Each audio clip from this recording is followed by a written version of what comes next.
Welcome to yet another fabulous Sunday night news and nonsense, where I get to be the saint and Toss gets to be the sinner. How you doing, Toss? Sounds like you had lots of coffee. Actually, it's this highly caffeinated tea that I'm having tonight. But actually, I've been cutting back a little bit on tea and that sort of thing. You said you had an announcement for us today. Yes, I received a personal message from our good friend from Australia. Do you know who that is? IG. Oh, IG, yeah. Infinitely Galactic will be joining us, I hope, the weekend of somewhere around the 15th, 16th, 17th, the Sunday night, our time. Of course, he's a day ahead.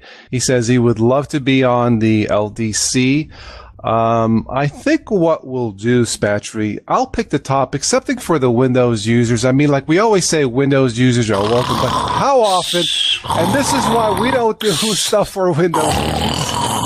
Okay. Hey, it would be great to have IG on the show. We haven't heard from him in a while, so that's a wonderful thing. So cool deal. And Yes. Since we're talking about upcoming shows, this is in the news. Manjaro just released the 089 release candidates. Currently, what's available is the LXDE version, the KDE version, and then, of course, the open box is available, and the XFCE editions. A lot of new changes are being brought to the table. And so next Saturday night at 8 p.m. Eastern Standard Time, UTC -5, the Linux Distro Community and Spatry's Cup of Linux will be presenting the Linux Zoo Crew. And I've invited the developers, some contributors, and that sort of thing. We're also going to have our usual panel of people on the show, and we're going to talk about all the great innovations and everything that Manjaro is bringing to the table in terms of user friendliness. So it should be an interesting discussion. I will be putting that message up on G Plus so that you guys are kept up to date and that sort of thing. That way you'll get your notifications so you know when the show's starting. It should be a big show and lots of fun. Nice. I'll be too busy. I can't make it. I'll be too busy having fun compiling my Linux video drivers. Right. Well, Kurt had to say the LXDE version isn't working, but you know what? I'll have to put that to the test myself and see just how well it's working. Well, Toss, here's something in the news. Google Glass has been making a lot of news over the past year, and it appears AMC Movie Theater calls federal agents to arrest a Google Glass user. Now, get this, Toss.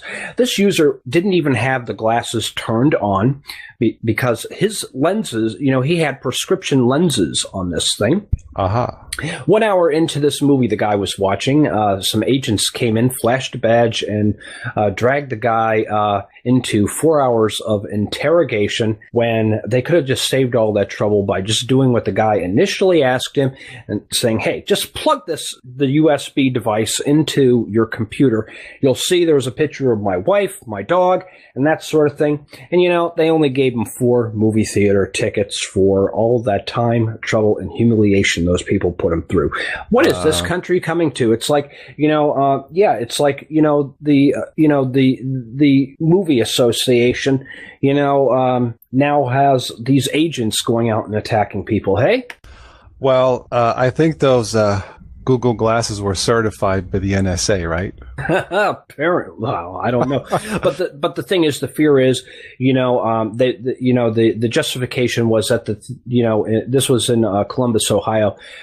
They figured that this movie, and I don't remember what the movie was, but they figured this movie was going to be targeted for potential piracy and that sort of thing. So they wanted to, yeah, exactly. And I get it. Okay, fine. Yeah, and Balmer Peak was going on to say that there was a woman that got a parking violation for having a visible monitor while wearing Google Glass. Now, keep in mind, kids, they're attacking all these people that are using Google Glass, and this really isn't available on the market right now. Right. There's only a limited number of people that are using these devices. They're paying exorbitant amounts of money for these devices, and then on top of it, they're getting harassed by people. I mean, not a really good play there. Well, sometimes technology is not all that fun, is it? Sometimes, yeah. Well, speaking of fun, for those of you who like to tinker with the latest Ubuntu, there is an Alpha 2 release just released. If you guys like to mess around with it, not recommended for beginners. I'd wait till the next LTS coming out in April. So, and I think, Spatry, the next LTS of Ubuntu will have something about an updated bleeding edge grub to help people dual boot with Windows 8. I believe it will be released as a beta, but if it really works, I think that'll make it much, much easier for people who would like to try it. Yeah, and you can get more information on that on the web update site. I saw that article this morning, and I figured you would probably be the one to bring that up. So yeah, good news, cool. And hopefully, and that would be a really good thing, for helping people getting those dual boot situations going on, especially with Windows 8 and UEFI and all that other crapoly. Right. And speaking of Ubuntu-based distributions, of course, ParaOS is no longer available for download. And now the developer made an announcement on G+, stating that some, quote, large company went and bought this. And of course, I had a few interesting words to say about it myself on my forum.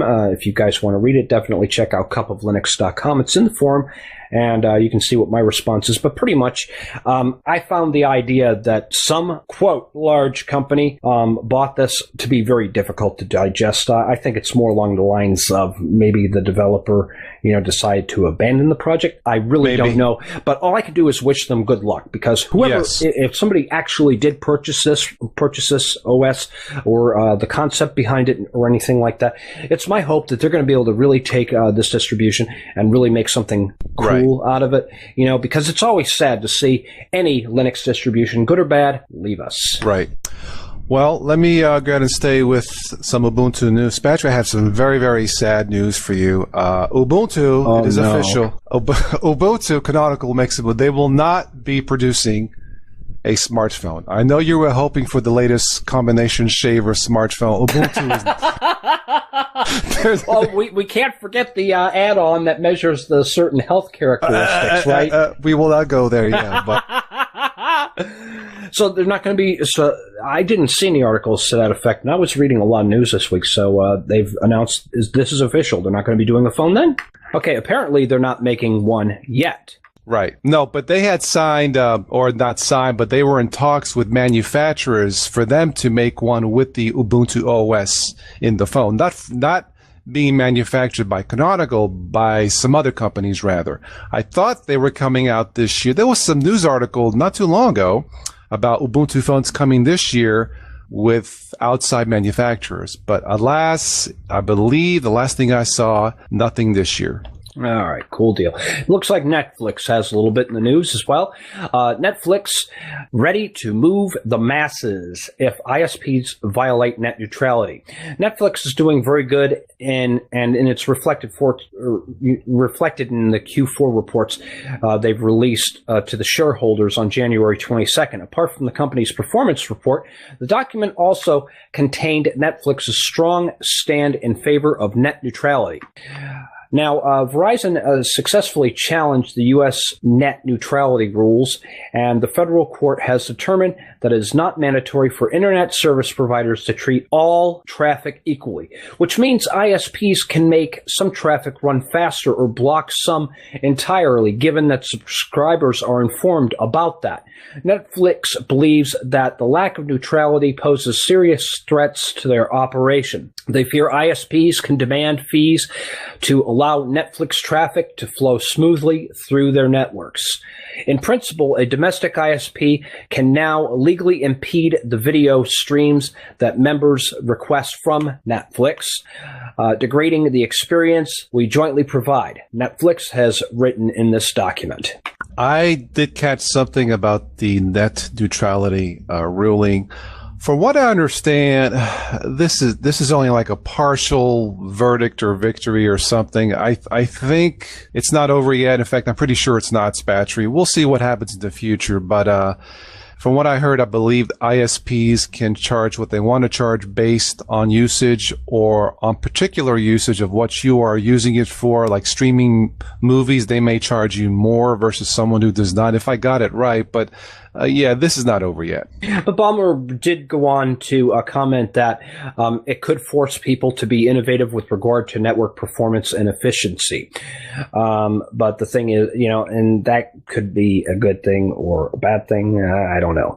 Well, I mean, I don't know. I think the internet, should remain neutral. Of course, how do you, define neutral? I'm not personally, I'm not 100% sure, but from what I heard and read, yeah, this still has a long way to go for like any kind of standard law, if there can be such a thing as a standard law for net neutrality. Yeah. What you got, Toss? Well, let me go ahead and let's see. Oh, one more thing. Ubuntu, the next Unity will have some kind of new window decorations. I think that's coming in the next Ubuntu release. But yes, I read about that too. Cool. So yeah, I just saw it briefly, and it will have new window decorations and something called new anti-lacing or anti-lacing. I'm not sure if I'm saying it right. Anti-aliasing. There we go. Yeah. What exactly is that, actually? Okay, well, the thing is, I think it has to do with like the textures and that sort of thing. Anti-aliasing gives them a smoother appearance, and and so basically they're going to be doing some sharpening up the graphics and that sort of thing. And I believe that's also on the Unity bar, so that'll be interesting to see. Yeah, I figured that's what it was. I wasn't sure, but yeah, I'm looking forward to it. I currently run Ubuntu 13.10 now. It seems quite stable, but of course, for newbies and beginners, you're best to go with an LTS release, which is due out this April. Awesome. Well, I have a couple small nonsense items, unless you have something else. Oh, I've got a few more here. NSA. Oh, did I have to ask? Oh, the NSA. God. You knew that was coming at some point. Yes. U.S. Watchdog says NSA phone program is illegal. And what can be termed as the first comprehensive statement on NSA phone shopping activities, the U.S. Privacy and Civil Liberties Board has said that the bulk collection of phone records by NSA is illegal and should end. Of course. The bulk NSA phone metadata program has only had minimal impact on investigations related to terrorism, the independent federal agency declared. Also in related news, Republicans call for halt to unconstitutional surveillance programs. The Republican National Committee has passed a resolution that encourages Republican lawmakers to immediately take action to halt current unconstitutional surveillance programs and provide a full public accounting of the NSA's data collection program. So that should definitely bring, that should at least put some Americans' minds to ease, hey? Sounds like all the fun is in Washington, D.C., isn't it? I'm telling you, but not necessarily there, too. NSA! Oh, let's go to the other side of the globe. Russia plans to extend Edward Snowden's asylum, lawmaker says. This is from an article. This is the New York Times, actually. Davos, Switzerland. Russia plans to extend its offer of asylum to Edward J. Snowden beyond August, a Russian lawmaker said Friday at the World Economic Forum here. Lawmaker Alexei Pushkov, chairman of the Foreign Affairs Committee in Russia's lower house of parliament, hinted during a panel discussion that the extension of temporary refugee status for Mr. Snowden, the former National Security Agency contractor, might be indefinite. Well, all I could say is da, comrade. Yeah, so all you got's nonsense then, Toss? Yeah, we can finish up with a couple nonsense items since okay. I'm already fed up with the NSA already. All right, I got a few other things I'll throw at you, and then we'll head over to the nonsense report. Okay, go ahead. Okay, yeah. It looks like OpenGL 3.3 support is coming to Radeon SI Gallium 3D. Great for those of you who love your open source drivers. Open source AMD fans can rejoice this morning that the new set of Mesa and LLVM patches. There is OpenGL 3.3 and GLSL 1.50 support for the Radeon SI Gallium 3D driver. Also, Valve is paying it forward to Debian developers by offering free subscriptions. Valve software makers of SteamOS is already winning praise from the larger free and open source community, mainly because of their pro-community approach.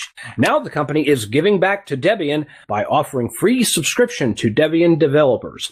This subscription will offer full access to current and future games produced by Valve. Since SteamOS is based on Debian GNU Linux, it's a nice way for Valve to say thank you to Debian developers.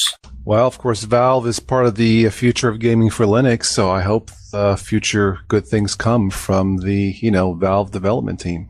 Absolutely. And then a little bit of news from Google. Google offers nearly $3 million in rewards for Pointium Hackathon.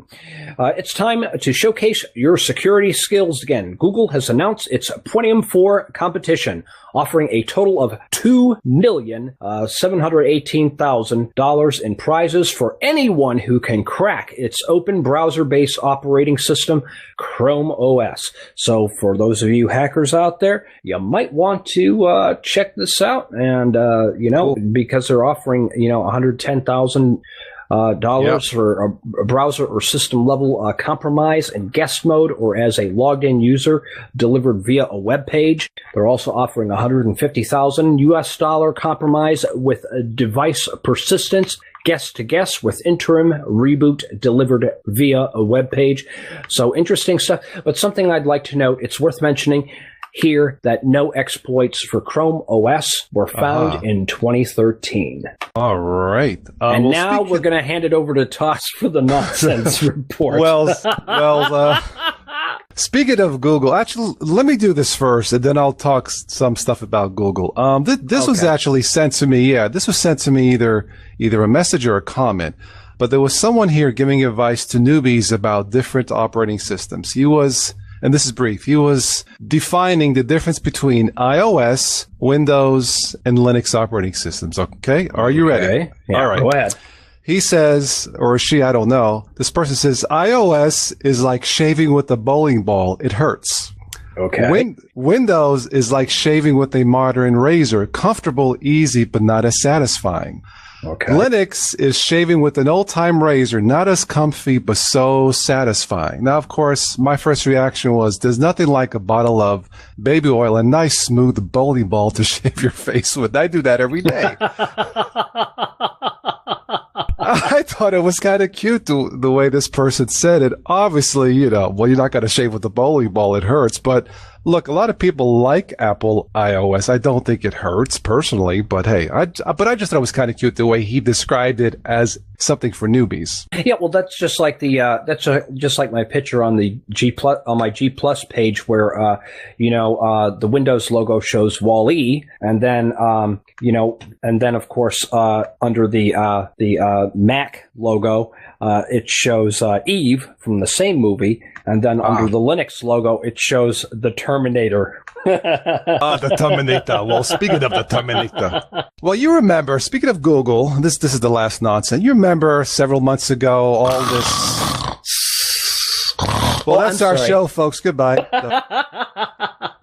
The integration of YouTube and Google Plus. Do you remember that, of course? Yeah. And some of you guys were freaking out, thinking it was like the end of the world, because what have they done? And it was like Terminator time. We must terminate Google because of the changes. YouTube changes. Some of us are still ticked off about it. What are you talking about? However, what I've noticed is remember I said, well, first of all, calm down. Let me take a look at this. I personally did not have issues with the integration of Google Plus and YouTube. What was not, shall I say, user-friendly was the commenting system. Do you know what I mean? Yeah. Okay.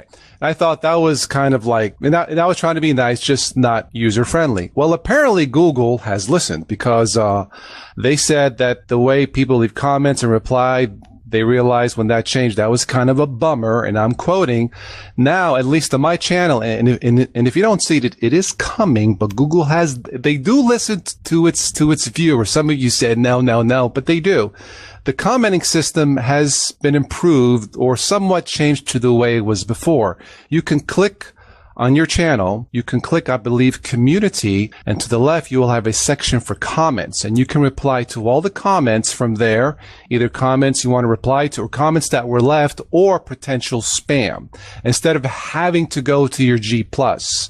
Awesome. It's about time they implemented that. And, we did concede, though, that that whether we liked the updates or not, they were necessary because they did have problems with trolling and that sort of thing in the system.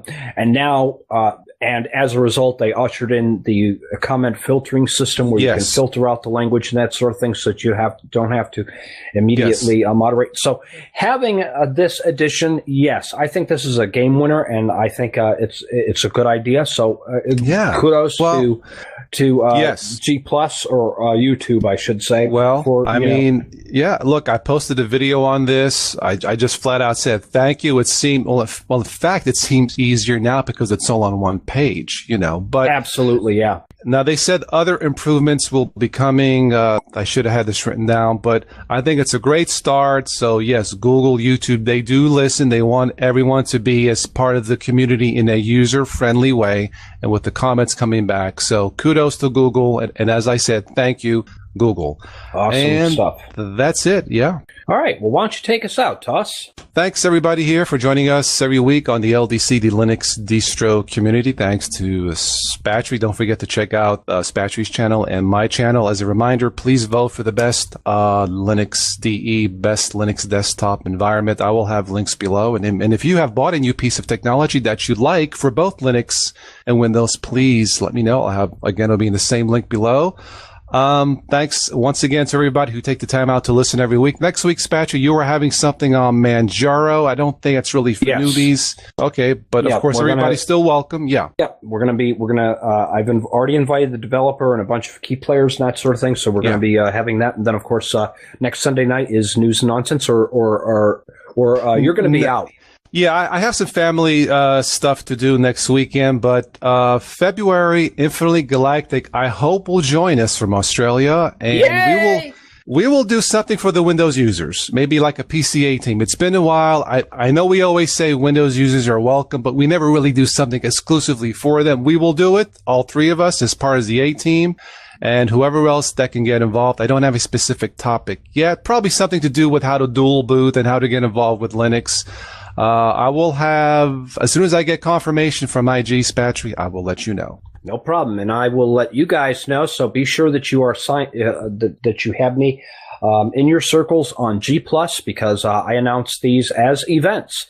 And that way, for those of you who have your mobile devices hooked up to your G+ account, it'll give you notifications to let you know when the show's going to be happening. So always good stuff. Once again, thank you, Voltem, the Linux distro community, and all of you who are listening to us live. Stick around for post-show conversation.